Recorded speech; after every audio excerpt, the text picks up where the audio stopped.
This is the Canon 16 to 35 f4 image stabilized EF lens, and I want to tell you why I bought it.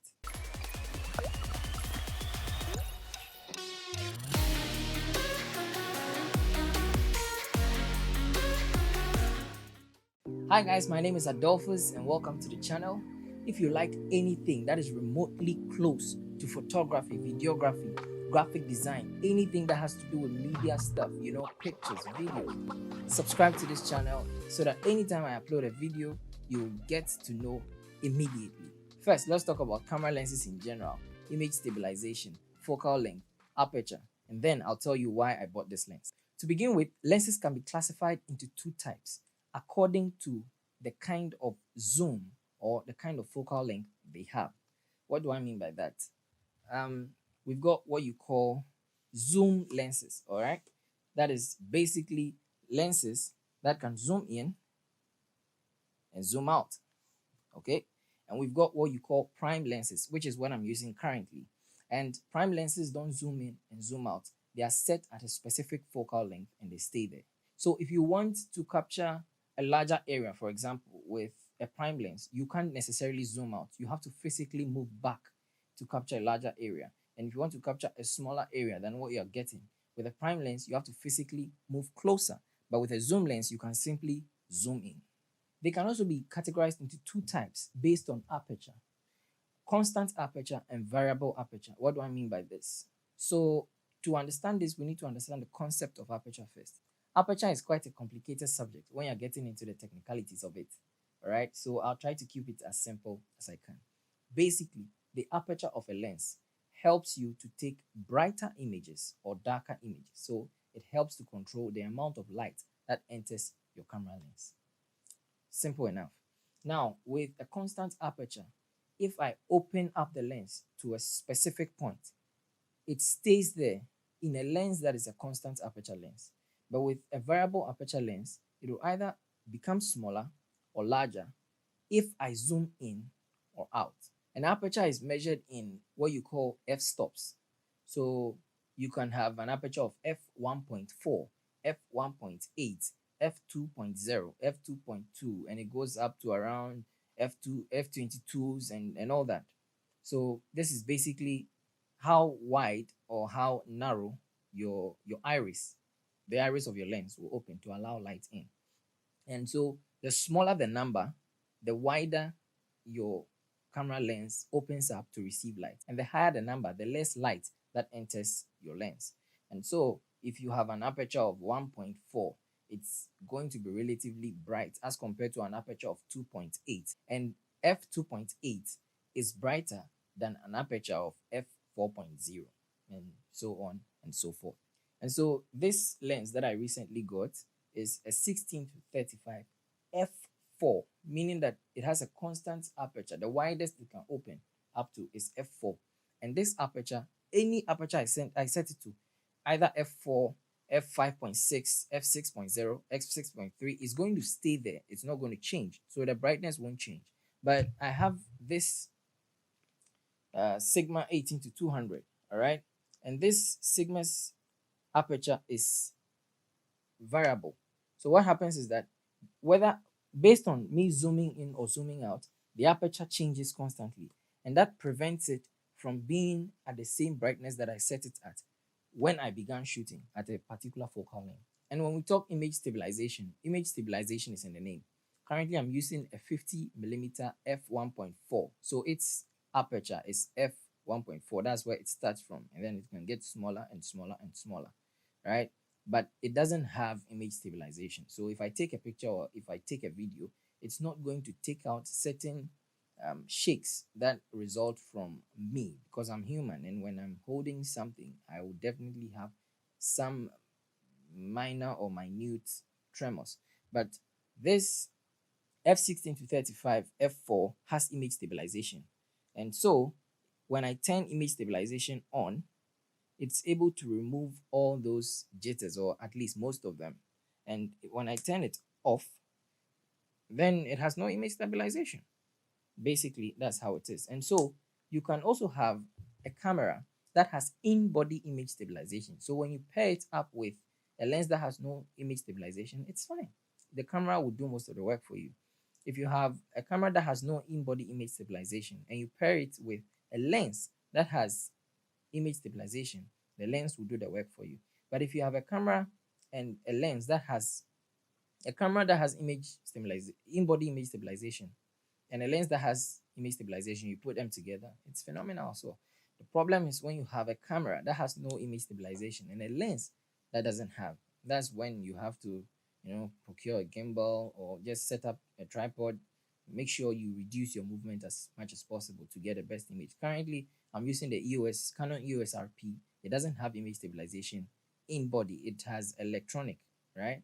And it's turned off right now, and I'm using the 50mm 1.4, which doesn't have image stabilization either. So on a tripod, there's no problem. But once I start moving, you may see those jitters. Yeah.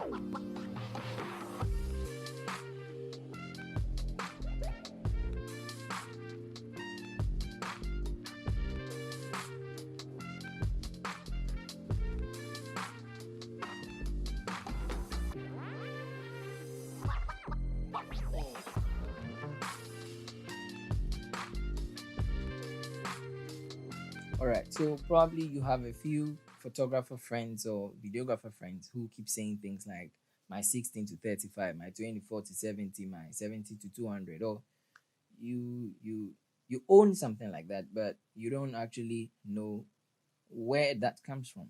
So these things I just mentioned, they are called focal lengths, right? And focal length is actually the distance or the space between where your image focuses, all right, and the actual position of your camera's sensor. But if you keep looking at it technically, it might not benefit you. So you have to think about it like this: the lower the number, right, or the lower the focal length, the wider the area you are able to capture. So you have a 16 mil, you'll be able to capture a wider area than with a 50 millimeter, right? And with a 35 millimeter, you'll be able to capture a wider area than with a 50 millimeter. But with a 50 millimeter, you are able to capture a wider area than with a 70 millimeter. And with 70 millimeters, you are able to capture a wider area than 200 millimeters. And that's how it goes on and goes on. So maybe you're having a wedding or you're shooting a wedding and you need all the wedding party to be together for a good photo. It's better you take the picture with a wider lens. But if you're taking portraits, it's just one person, it would be better if you were able to zoom in or you're able to get a lens that has a closer focal length. When I say closer, I mean a lens that would get you closer to your subject, like 50, 70, 85, something of the sort. For aperture, the smaller this f-stop, the more the light, right? And the light is connected to a lot of scientific stuff that end up giving you this smooth or nice blurry background. So with a 50 millimeter, which is set at f2.8 right now, you can see that there's a blur background, all right? And you can see from the end of my television to just a little part of my laptop. But if I were to switch to 35, you see how it looks right now. And if I were to switch to 16, you can see the difference. And then I'll go back to 35. And that is mainly the difference between 16, 35, and 50. I don't know if you can notice, but the blur that I had at the background has been reduced, right? I've been able to set my stuff such that it doesn't necessarily change the brightness, because f4.0, it has less light than f2.8. So I have to crank up the ISO and things like that. But you can see that the brightness behind me is not as it was with the 52.8. So this is how 16 millimeters looks like, right? And this is how 24 millimeters would also look like. And this is how 35 millimeters looks like. So basically, I got it. I got this lens because of the space, because of the area.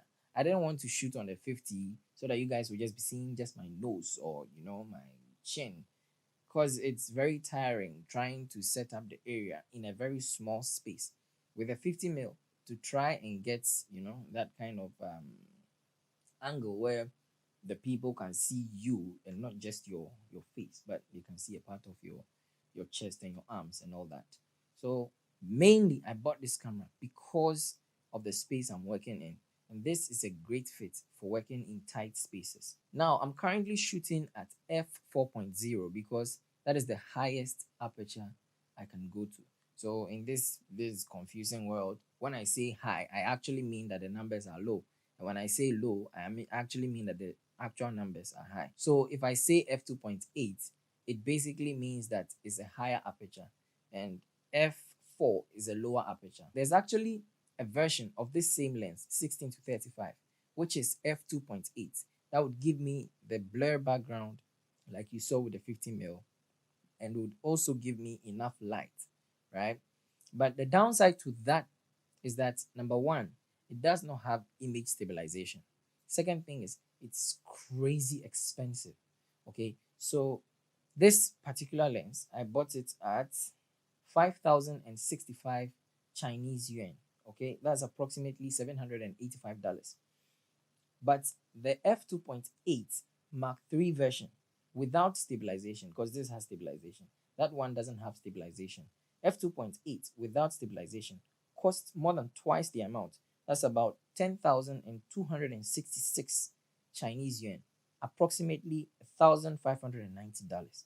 That's a lot of money for a lens that has f2.8 but no stabilization. Okay, and these lenses I'm mentioning, they are all EF lenses.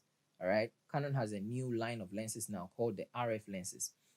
And the nice thing about the RF lenses is that they have f2.8 and they also have stabilization, but the price is about 17,000 Chinese yuan. Is a lot. So I decided that image stabilization and cost effectiveness was more important than aperture, that's f2.8.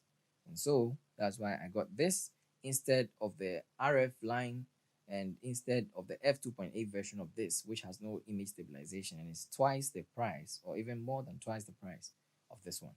And since this lens is a wide angle lens, right, meaning it can take wide shots, it in theory fits photographers and videographers who are shooting weddings. Okay, when they want to shoot the whole venue, they want to shoot a group picture. In theory, it should fit these people. It should fit vloggers who would usually shoot handheld. You can open it to 16 and then hold the handheld and it looks good. It's also in theory should fit people or creators who have a small space. They are just starting and the space is small, like mine, and it will just be perfect for you in such a space. It should also fit people who shoot real estate and they want to capture, the whole room in one shot, and it works fine. Anyway, I just got it and I don't have a lot of hands-on experience, but so far so good. I'm liking what I'm getting, and I can't wait to see what I'll be able to get out of this lens in here and out there. All right, that's all for today's video. If you enjoyed it, hit the like button once. If you didn't, hit the like button 3 times, and I'll catch you on the next one. Peace.